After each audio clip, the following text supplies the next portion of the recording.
देखी लोग ना पे लो हाँ अगर ये चुनरी अगर देहाती जोड़ लेता नहीं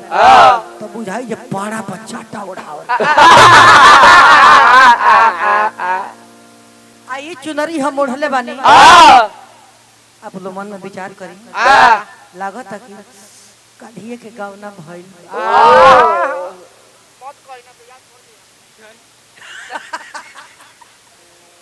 कैसे कहे के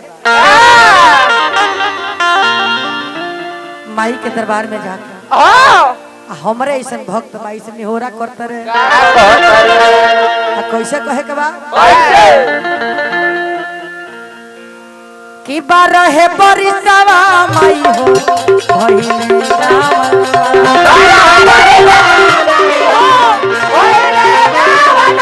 बारह बरिसवा माई हो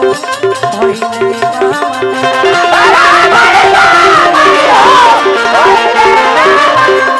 कहूँ कति तुझे माई हो कहूँ न भइले माई हो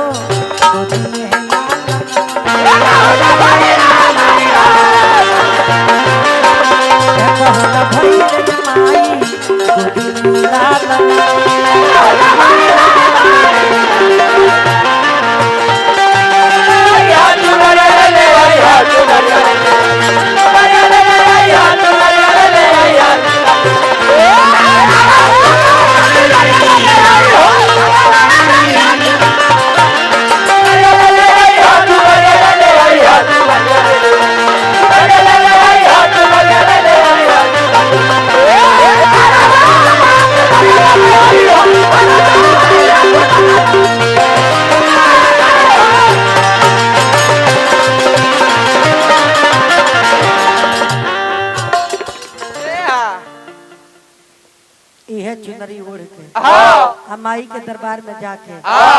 अरे अगर कहत नहीं कहूँ ना भइले ये माई गोदी में ललनमा तो माई सुनी है अरे बड़ा दुख तकलीफ बा तो बेनु निर्मला आइल बड़ी आई है चुनरिया के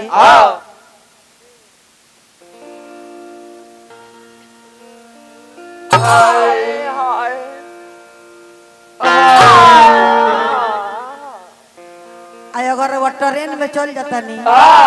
आ जाके कहता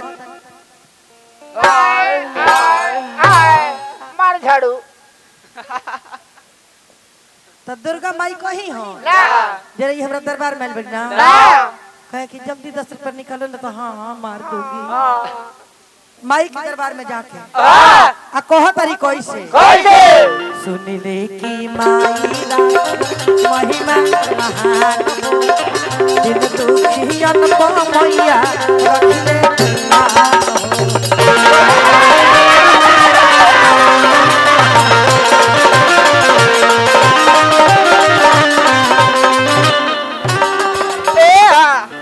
सुनिले कि माई राउर महिमा महान हो आ दिन दुखियन पर मैया रखिले ध्यान हो माई तू ही ऐसन माई हो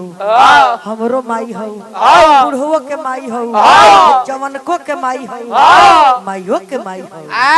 ए माई सुनिले कि माई राउर महिमा महान हो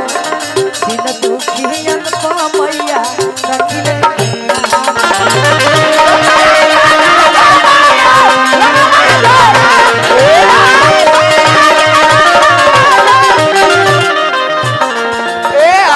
सहल न जालय माई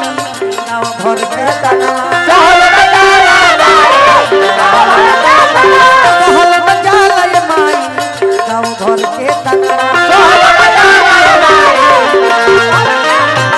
कहूँ न भइले ये माई कहूँ न भइले ये माई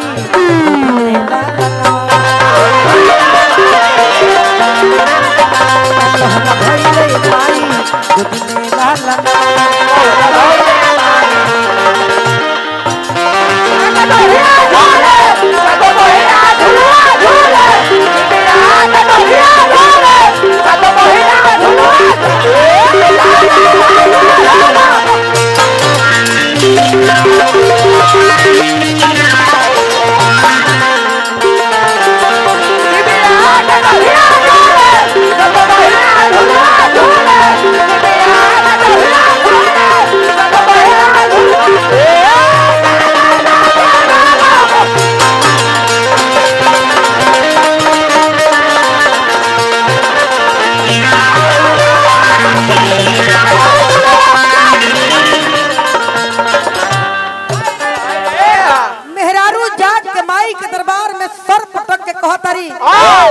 महतारी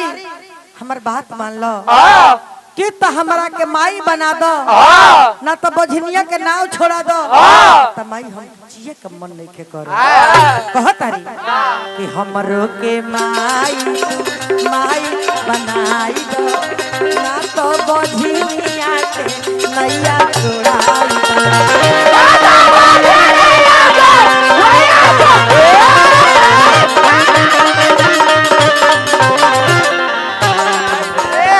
माई बाझिन के नाव छोड़ा दो ना तो सुबह सुबह निकली तो लोग मुंह ना देखला ये महतारी कहेला कि बाझिन के मुंह ना देखो ए माई ए जिला से बेहतर बा मर गइल हमरा हमरो के माई माई बनाई दो ना तो बाझिनिया के नैया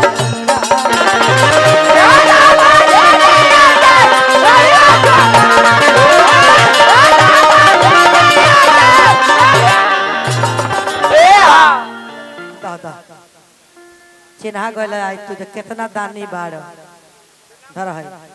व्यास जी की तरफ से हजारों हजार का आशीर्वाद है कमलेश देहाती की तरफ से हाँ